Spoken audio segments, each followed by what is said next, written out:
नमस्कार दोस्तों, PK24 study zone में आप सभी लोगों का एक बार फिर से स्वागत है। इस वीडियो में बात करेंगे उत्तर प्रदेश करंट अफेयर्स के मोस्ट इंपॉर्टेंट क्वेश्चन के बारे में। ये क्वेश्चन जो भी हैं इसमें वो मैंने दिसंबर 2018 से ले रखे हैं और ये आपके काफ़ी ज़्यादा बेनिफिशियल होंगे उत्तर प्रदेश पुलिस के एग्ज़ाम के लिए, साथ ही साथ UP-SSC के जो भी एग्ज़ाम होते हैं उन सभी के लिए, UP-PSC के माध्यम से जितने एग्ज़ाम करवाए जाते हैं उन सभी के लिए। ओके, तो जिनमें भी करंट अफेयर्स पूछी जाती है उन सभी एग्ज़ामों के लिए ये वीडियो काफ़ी ज़्यादा बेनिफिशियल होगी। तो सिर्फ दिसंबर 2018 के क्वेश्चन इसमें है। इसी तरीके से मंथ वाइज मैं अपलोड करूंगा। नवंबर 2018 के जो इंपॉर्टेंट क्वेश्चन थे उसकी वीडियो में मैं अपलोड करूंगा, ठीक है। तो आपको एक ही वीडियो में पूरे मंथ की जानकारी मिल जाएगी। तो चलिए शुरुआत करते हैं। क्विज और डिटेल दोनों आपको इस वीडियो में मिलेगी, ध्यान से देखिएगा।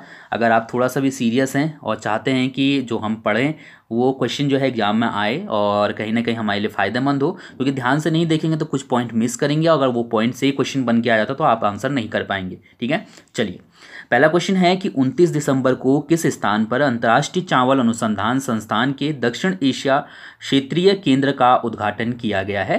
तो इसका जो सही आंसर है वो है ऑप्शन डी वाला, यानी कि वाराणसी में, ठीक है। 29 दिसंबर को वाराणसी में अंतर्राष्ट्रीय चावल अनुसंधान दक्षिण एशिया क्षेत्रीय केंद्र का उद्घाटन किया गया। याद रखिएगा कि ये जो उद्घाटन था ये प्रधानमंत्री नरेंद्र मोदी ने किया और ये जो अंतर्राष्ट्रीय चावल अनुसंधान संस्थान है ये वाराणसी के चांदपुर में स्थित है, ठीक है। तो आपको ये पॉइंट याद रखना है जो मैंने रेड में लिखा है। साथ ही साथ ये जो केंद्र है ये अंतर्राष्ट्रीय स्तर पर छठा केंद्र है, ठीक है। तो ये भी आप यहाँ से याद रख सकते हैं। छठा जो है अंतर्राष्ट्रीय चावल अनुसंधान केंद्र है ये, जिसकी स्थापना वाराणसी चांदपुर में की गई है।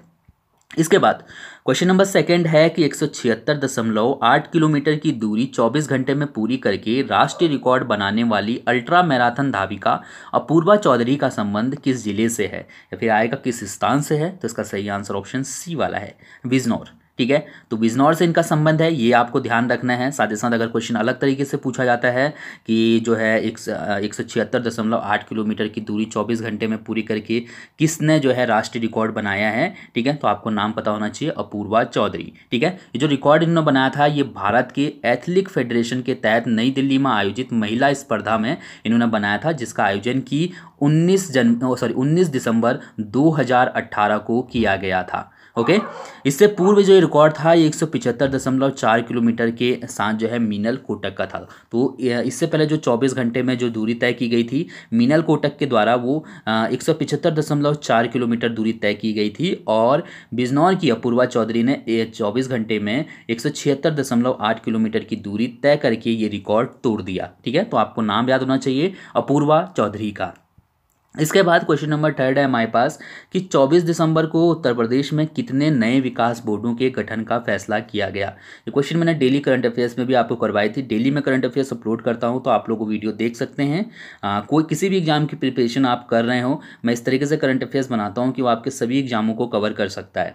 ऑप्शन ए वाला इसका सही है, यानी कि 2, ठीक है। उत्तर प्रदेश में 2 नए विकास बोर्डों का गठन किया गया है और ये जो विकास बोर्ड है ये है पूर्वांचल और बुंदेलखंड, ठीक है। तो आपको ये दोनों याद होने चाहिए और इसके जो अध्यक्ष होंगे इन विकास बोर्डों के वो होंगे मुख्यमंत्री योगी आदित्यनाथ, ठीक है, या फिर वो जिसको भी चाहें, जिसकी नियुक्ति करना चाहें अपनी जगह पे, अगर वो आने वाले टाइम में मतलब अध्यक्षता छोड़ना चाहते हैं तो वो अपनी जगह पे किसी और को भी नियुक्त कर सकते हैं। ये जो विकास बोर्ड है इनका गठन 3 वर्ष के लिए किया गया है और ये जो विकास बोर्ड होंगे ये पूर्वांचल और बुंदेलखंड के जो है विकास के लिए काम करेंगे, ठीक है। तो जैसा कि नाम से यहाँ पर हमको पता चल रहा है। इसके बाद क्वेश्चन नंबर 4 है कि 7 दिसंबर को शिपिंग मंत्रालय ने किस स्थान पर 156 करोड़ रुपए के मालगांव के विकास को मंजूरी प्रदान की है? तो इसका जो सही आंसर हो जाएगा वो हो जाएगा ऑप्शन बी वाला, यानी कि वाराणसी में। 7 दिसंबर को शिपिंग मंत्रालय ने वाराणसी में 156 करोड़ रुपए के मालगांव के विकास को मंजूरी प्रदान की है। ध्यान रखिएगा कितना इसका बजट है, कहाँ पर इसकी स्थापना की गई है, और ये जो मालगांव है ये वाराणसी में गंगा नदी पर अंतर्देशीय जलमार्ग टर्मिनल से सटे इलाकों में बनाया जाएगा, ठीक है। अंतर्देशीय जलमार्ग टर्मिनल के बारे में हम पढ़ेंगे इसके बाद जो वीडियो मैं अपलोड करूंगा उसके बारे में। तो यहाँ पर मैंने उसको नहीं लिखा है तो इसको रहने दीजिए, ठीक है। सिर्फ इतना याद रखिएगा जो पॉइंट मैंने यहाँ पर लिखा है ये क्या चीज़ है, मैं आपको इसके बारे में नेक्स्ट वीडियो में बताऊँगा।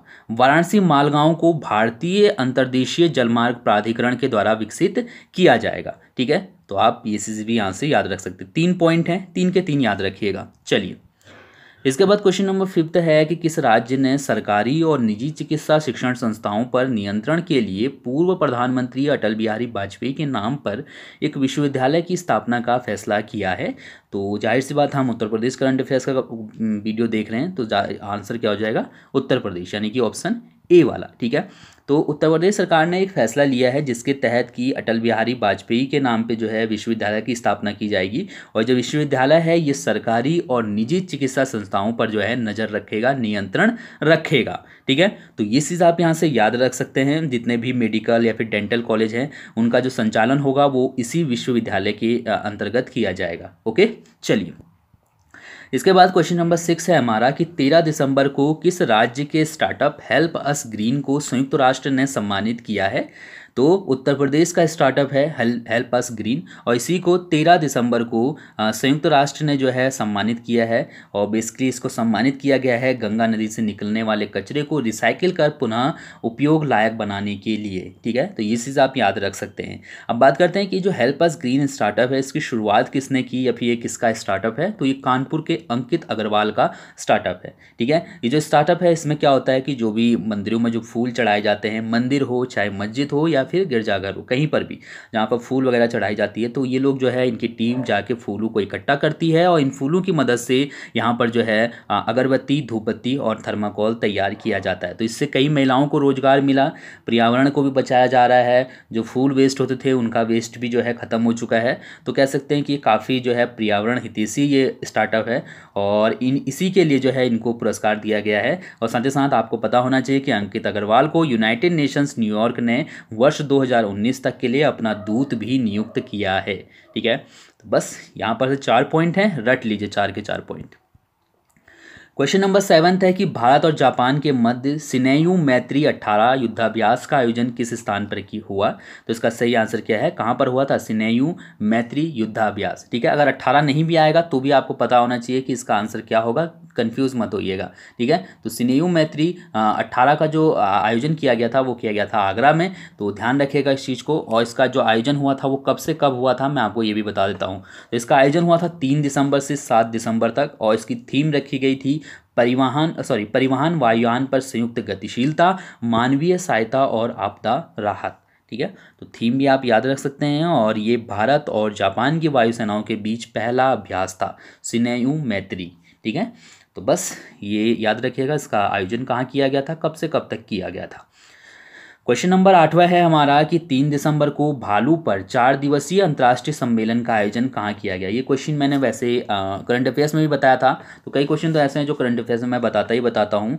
तो इसका जो सही आंसर है वो है ऑप्शन सी वाला, यानी कि आगरा में। ठीक है, 3 दिसंबर को जो भालू होते हैं उन पर 4 दिवसीय अंतर्राष्ट्रीय सम्मेलन का आयोजन किया गया था, और ये जो आयोजन किया गया था ये किया गया था आगरा उत्तर प्रदेश में। ठीक है, और ये जो सम्मेलन है इसमें 11 देशों के 80 से अधिक प्रतिनिधियों ने भाग लिया था। बेसिकली इस सम्मेलन का उद्देश्य क्या है, तो जो भालू होते हैं साथ ही साथ जो अन्य जंगली जानवर होते हैं उनके कल्याण के लिए काम करने से संबंधित विभिन्न जो देश हैं उनके पास अलग अलग जानकारी है, किस तरीके से जो है भालुओं को कह सकते हैं कि एक अच्छा जो है एटमॉस्फेयर दिया जाए। तो हर देश के पास अलग अलग टेक्निक है अपनी, तो एक दूसरे से साझा करने के लिए वो टेक्निक इस सम्मेलन का आयोजन किया गया था। ठीक है, ये जो सम्मेलन है इसका आयोजन वाइल्ड लाइफ SOS द्वारा अमेरिका और कनाडा के बियर केयर ग्रुप के सहयोग से किया गया था। ठीक है, तो वाइल्ड लाइफ SOS और द्वारा और अमेरिका और कनाडा के बियर केयर ग्रुप के सहयोग से इसका आयोजन किया गया था 3 दिसंबर से। ठीक है, तो बस इतना याद रखिएगा। इसके बाद क्वेश्चन नंबर 9 था हमारा कि निम्न में से किस राज्य में एक जिला एक उत्पाद योजना की शुरुआत की गई। सिंपल ही है, किसमें की गई, उत्तर प्रदेश में एक योजना की शुरुआत की गई, और जो योजना है इसका उद्देश्य है उत्तर प्रदेश के विभिन्न जिलों के उत्पादों को प्रमोट करना। ठीक है, तो मतलब 75 जिले हैं, तो हर जिले से एक उत्पाद लिया जाएगा और उसी को जो है अंतर्राष्ट्रीय स्तर पे पहचान दिलाने की कोशिश की जाएगी उत्तर प्रदेश सरकार की तरफ से। तो यही ये योजना है, एक जिला एक उत्पाद योजना। ठीक है, यहाँ पर ये कर लीजिएगा। क्वेश्चन नंबर 10वां है कि निम्न में से किस बैंक ने कुंभ मेला 2019 के लिए स्पेशल कार्ड लॉन्च किया है। तो पंजाब नेशनल बैंक ने कुंभ मेला 2019 के लिए स्पेशल कार्ड लॉन्च किया है। और ध्यान रखिएगा कि जो कार्ड है इसके लिए उत्तर प्रदेश सरकार के साथ साझेदारी की है पंजाब नेशनल बैंक ने। ठीक है, बेसिकली इसका जो उद्देश्य है वो है डिजिटलीकरण के महत्व को समझाना। ठीक है, ये जो कार्ड है ये बिना इंटरनेट के भी काम करेगा। तो बस इतनी चीज़ें यहाँ से याद रखिएगा। ये थे उत्तर प्रदेश करंट अफेयर्स के 2018 दिसंबर 2018 के टॉप मोस्ट 10 क्वेश्चन। और वैसे तो छोटी मोटी घटनाएं होती ही रहती हैं, लेकिन एग्जाम के लिहाज से ये काफ़ी ज़्यादा इंपॉर्टेंट क्वेश्चन थे। तो आप लोग जो है इसको यहाँ पर से देख सकते हैं। सभी पॉइंट को मैंने यहाँ पर एक एक चीज़ क्लियर की है। अगर फिर भी कोई पॉइंट नहीं समझ में आया तो कमेंट करके मुझसे पूछ सकते हैं। So thank you so much.